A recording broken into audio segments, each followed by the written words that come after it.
about scaling your law firm with offshore talent? If so, you cannot miss this next guest. He is the man when it comes to these things.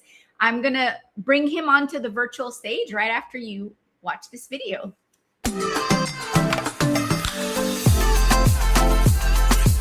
Welcome to Care Sandwich, the podcast where we dive into the success journeys of law firm owners across the country. I'm Margarita Eberline, your host and the founder of Marketing Boss, a fractional chief marketing officer firm for law firms. On this show, we'll explore the challenges, strategies, and victories that have shaped law firms and how they wrap every interaction with care. Because we believe that caring isn't just a value, it's a strategy for success. So grab your favorite sandwich, sit back, and let's dig into a conversation filled with insight, inspiration, and of course, a lot of care. Hey, welcome back. I want to welcome to the stage Brad Stevens, our special guest. Come on up. Hey, Margarita. Wonderful to see you. Kicking off a wonderful year ahead of us. Excited to jump in. Yes, you're my first podcast of the year. I'm so excited to have you, especially now that I've constructed my own podcast studio with this fun little wall panel here. But we were chit-chatting. Work in progress, though. Had the kids out there making it. I did the same thing. I use my kids to help me on these projects. Yeah. Well, they are on my payroll, so I got to give them work to do. Heck yeah, make sure I don't get in trouble with the IRS here. But Brad, tell us about what you do and tell us your story. How'd you get into this? And, give some tips, because this is such a hot topic right now with, law firms that are wanting to scale. How do they do it responsibly with offshore talent? And you're really the go-to person for that. So talk to us. Well, thanks for having me, and certainly happy to share on this topic. And I'd love to share from an angle that when I talk about this whole world, and I'd never used offshore outsourcing or virtual assistants, and when I always joke around when you say those words, right? I joke around that like there's all these like imaginary word bubbles that pop above everybody's head, right? And they're all different for everybody, right? What about time zones? What about competency? What about skill set? What about English? All these different things. What I call DFCs, doubt, fears, and concerns, sort of around it. And I had all the same ones, when I went down this journey, over 10 years ago, and growing my last business. And so, I'd love to kind of share a whole nother perspective on this that people are just really blown away by, on the competency and the ability, and just kind of address some of those doubt, fears, and concerns I have in the, in the process. But yeah, brief background on myself and kind of how I ended up having a business on the other side of the planet. And we grew to 500 employees in 4.5 years, crazy journey. But yeah, I grew up in Atlanta, which, have share in common, a testament to putting good content out. Margarita and I both seen each other on Facebook forever. And we kind of, it's almost like you knew each other. And then we were both at a conference and we saw each other and it's like, oh, finally. And you could have forgotten what I look like by now, but I'm posting like 5 times a day. So how could you? No, same here. I mean, it's a testament. Yeah. And I think there's an opportunity for us to talk about it overall, but it's been a huge part of our business as well. And just, for you listening, when it comes to content, it's all about, when I speak on this, I have like 2 wheels. There's the nurture wheel, right? And there's the life and business events wheel. And if you can earn the right to be on people's streams with good, educational, entertaining content, right? There will be a life and business event at some point where they will need your services. I mean, we won a national franchise not too long ago that, never seen them post or comment, because it's always the dark social, the people that don't comment or post on things, but they're watching, right? And when they have that need, you are that top of mind place in their head, the go-to resource for that when it came to offshore or virtual assistants and so forth, just like, you're doing. So whether a law firm needs you now or maybe 2 years from now, right, you're earning the right in that headspace, hopefully that they'll be the go-to person. But yeah, no, it was, here in Atlanta, and I grew up, in kind of an entrepreneurial environment, and I always had a whiteboard hanging over the fireplace growing up. So there was always ideas flying around. I was that kid. My first lemonade stand was, anybody remembers, I'm mid 40s here, 46. So like micro machines, little tiny toys. So I had like 600 of them. I rented to all my friends in 4th grade and carried them in Crown Royal bags into my little Christian school and rented them to all my friends. And I had a tutoring company business I started in high school. And so anyway, have my typical lemonade stand, crazy entrepreneur journey that most of those kids have that go down that path. And then in college, went up north, went to Harvard, and I transferred down to Wharton Business School and finished. And I thought I was going to do finance, for at least a period of time. I knew entrepreneurship was going to be my path. But, I want to get back down, into Atlanta. I love the warm weather and everything here after college. And, but the investment banking firm I was going to start with ended up going under right before I was supposed to begin with them. And so I had that proverbial fork in the road at, 21, 22 years old. And, so I got my signing bonus and 3 months severance pay and never worked a day for this company. Right. So I was like, man, I'm just going to go find the next failing business and walk away with another 20 grand. Like, I'm just going to Ponzi my way out of ever having to get a real job. But yeah, so I had kind of fork in the road, and I got an apartment in Buckhead, with another guy that was, single, and we were going to, kind of live the life and make investment banking money. But I chose to kind of come back, live with my parents, and start my entrepreneurial journey, and not take some of the other offers I had on the table, and take that money that I'd been given and use that to kind of start it. So actually with an uncle of mine, ended up starting my first company in the pharmaceutical space and helping low-income people qualify for free medications. And so one thing led to another. So over the last 25 years, that business, I've had a nutritional products company. We manufacture and distribute our own nutritional products globally. And then after that, I had a company in the teeth whitening space, of all things. We manufacture and distribute teeth whitening products globally for the beauty industry. And all the attorneys on here, were a big value for me during that whole journey. We navigated all kinds of adventures, through that process. But one of the things that happened is we had one of our products manufactured, changed a component, didn't tell us about it, and basically caused them to explode. So we sent basically 10,000 grenades globally on this one teeth whitening product we had. And cash got tight, and it was a mess. And so that's what forced me to learn about this whole offshoring outsourcing world. I'd read Tim Ferriss, 4-Hour Work Week. A lot of people read, I think, God, it's going on 15, 20 years ago. But out of necessity, I had to figure out how to make, ends meet. And so I just became a massive student of where to find people in different parts of the world, what platforms, what were they capable of. And I just unpacked this whole world I wish I'd known my entire entrepreneurial life of. The competency, the ability was just tremendous. It helped me save that company. And then I decided I wanted to, start a business around it and basically bring the impact and power and affordability of affordable offshore, talent, specifically the Philippines, and I'll share why, to the small to medium business community. And so here we are, and launched in 2019, and we're in 80 plus different industries, and I grew to about 500 people in 4.5 years. And a segment for that is in the legal industry, a big space that we're supporting on the marketing side, the operations side, running their case management platforms like Litify and those kind of platforms. We'll kind of dive into some detail, but yeah, that's kind of the journey that got me here. And to the theme of your show here, the culture we've created and the values we've created for our people in the Philippines. And as I was sharing with you earlier, we even have our own magazine, and the only company in the Philippines that has our own magazine that celebrates our employees, has been a big part of what's allowed us to differentiate ourselves and deliver a great experience for our clients. That's amazing, because one of the biggest pain points that I've heard and actually experienced myself in experimenting with offshore talent is that they're really not always like quality, like skill set people. And I think the big differentiator is when they come from companies, or when you source them from companies like yours, where you're actually investing in them. Like I've had some, situations where like people were placed in companies, whether mine or my clients, I've just seen this, and they're overworked, they're underpaid, they're not treated well. And meanwhile, the recruiting companies, are making, a decent penny.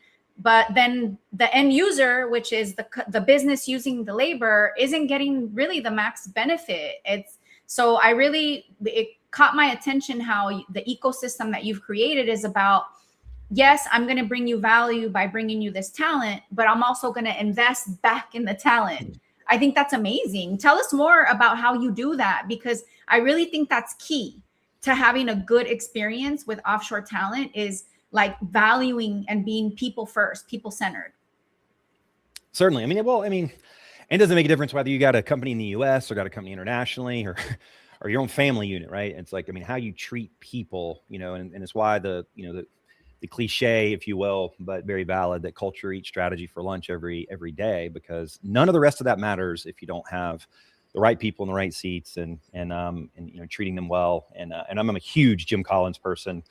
Yeah. A quick tactical. For anybody that's on here that loves Jim Collins, and he's written a bunch of books, Good to Great and so forth. But a lot of people don't realize on his website, if you go to jimcollins.com and click on concepts, he's taken all the key takeaways from all his books and put it into one thing called the map. And in 20 minutes, he takes 7 books and packs it into all his key takeaways that I think are incredibly timeless. But one of the elements of that, and it's around disciplined people, disciplined thought with disciplined action to be built to last. And the concepts, the hedgehog concept and bullets before cannonballs and so forth. But it starts with disciplined people.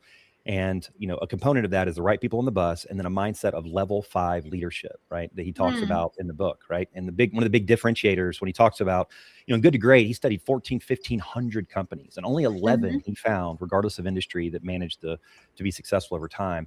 And part of that was level 5 leadership, right? Is that you're doing something for bigger than yourself, right? There's a lot of great level 4 leaders, but level 5 is the humility side of it, right? And so for me, a big part of our journey, my very first VA that I hired in the very beginning, young woman named Jaysel, crazy enough, 22-year-old, grew up in a dirt village and never had she had one small corporate job before working with me. She was able to become my COO over 500 people in 4.5 years. The drive, the ability to learn, to raise her lid was tremendous. And a couple of months after we started working together, she sent me a picture of these shoes in a village in a circle. And she said, Brad, because of the money I'm making with you, I was able to go buy all these shoes for these children that have to walk an hour and a half of school back and forth to school each day. And about that time, I got a chance to, because of being a part of EO, Entrepreneurs Organization, we've heard of, to speak at the United Nations headquarters and learned about the Sustainable Development Goals, which are all about having economic impact in other countries and everything related to society and humanity. And so I told Jaysel, I said, this is a full circle moment, seeing the impact that you're having, right? It's a win-win for me. I'm getting a great talent with you that's affordable for me. And then you're kind of paying it forward. And so we decided to launch Virtual Assistants Give Back. And so for that moment, every single quarter, we survey our employees. We ask what do they care most about. And we've done everything from planted hundreds of trees to offset carbon emissions to my last trip over there. We helped fund a building to save a pediatric cancer center for 200 children in the Philippines. So it's at the fabric of our values. I can talk about tactical stuff all day long and the things we're doing for our clients, and there's endless, and I can share a bunch of resources and videos and case studies. But for me, it starts with hiring the right people and then treating them well and lifting them up. And that's how we're getting people that are just doing unbelievable work, showcasing them in magazines, caring about their growth and their development, leadership development programs, because that's what translates into sustainable experience. A lot of the negative experiences people have are, like you said, high turnover. Agencies will find you somebody and say, okay, Margarita, good luck. Here's your person, right? But they're not investing in their growth and development. And so it's kind of a two-way street. Yeah, no, that's great. And this is perfect. Brad, if somebody is listening, they're like, wow, like I want to learn more about how I can work with Brad and his team. What's the best way to get a hold of you? I'll put in the private chat, just outsourceaccess.com.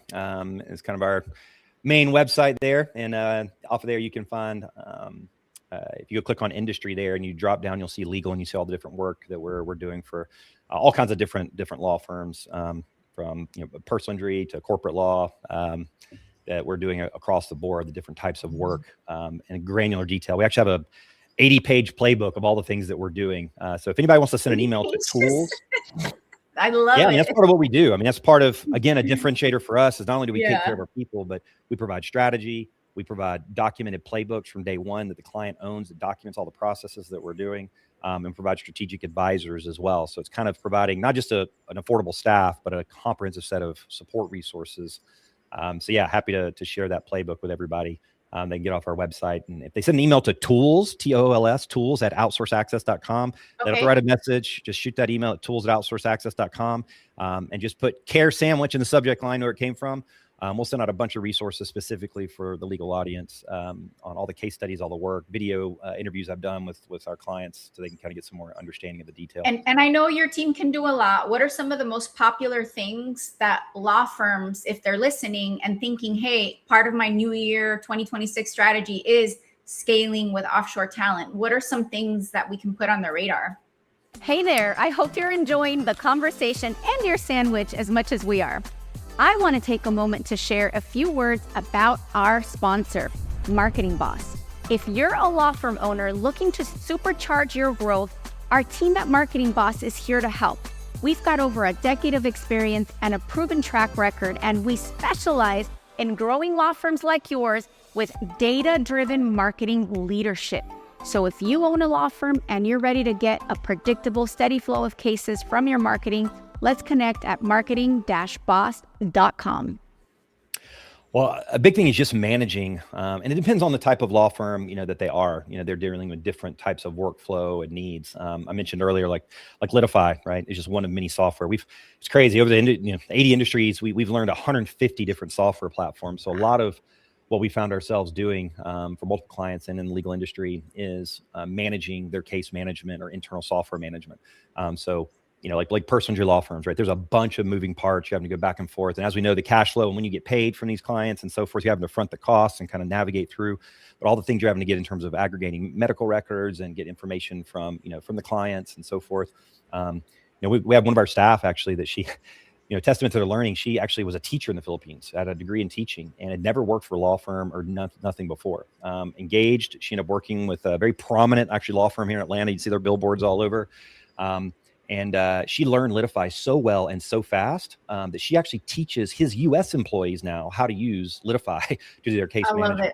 I love it. So managing that, then managing leads, advertising and the leads that are coming in and qualifying those. We're managing lead qualification and voice. A lot of people don't believe the voice work in the Philippines. They all speak English, right? And some you would never even know they're in the Philippines.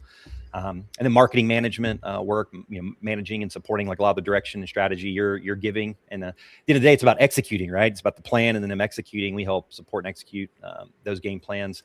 HR, when they're recruiting and trying to hire more paralegals or internal staff, we're managing and helping with that process. So comprehensive across all dimensions of the business. We understand their needs, have a kind of bespoke process to clarify, and then we find the right talent and we present it to them. And then we work side by side with a granular 90-day integration process to make them be successful and then provide ongoing oversight moving ahead.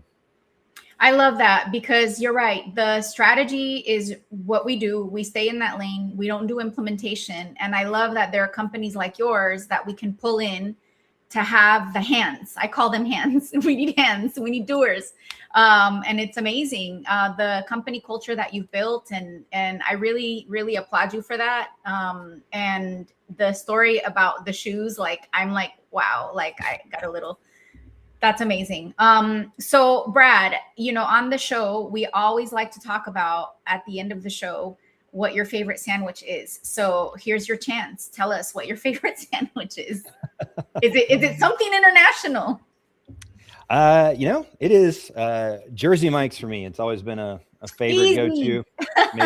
maybe, but it's also my sandwich because my son. So I have a 9-year-old daughter and going to be 7-year-old son, 6.5, Braden.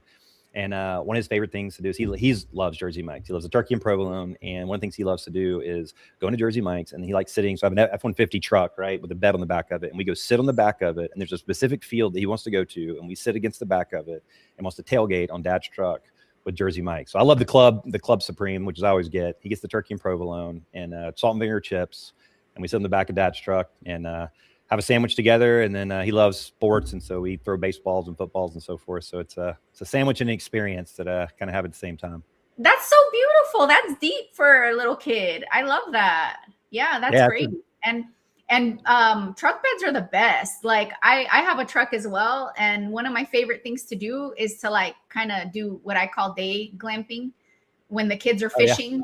And I'm just kind of in the truck bed, just chilling, having some alone time in nature. Oh man, they're the best. I can't wait for summer. Oh, it's too cold for that now. But anyway, kids just love the outdoor adventure, so love getting them out more than ever. So this has been great, and there you have it, folks. If you want to get more information on how to work with Brad Stevens and his team, if you're a law firm looking to scale in 2026 with offshore talent, he's got playbooks for you. He's got resources for you. Start there and definitely investigate some more when you have a chance to connect with Brad and his team, and let us know how it goes. Thank you so much for watching today's episode of Care Sandwich. We'll see you on the next one.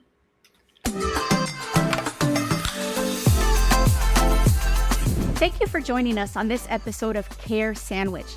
Remember, the way we care for our clients, our teams, and ourselves can make all the difference in our success. Until next time, keep caring, keep growing, and I'll see you on the next episode of Care Sandwich.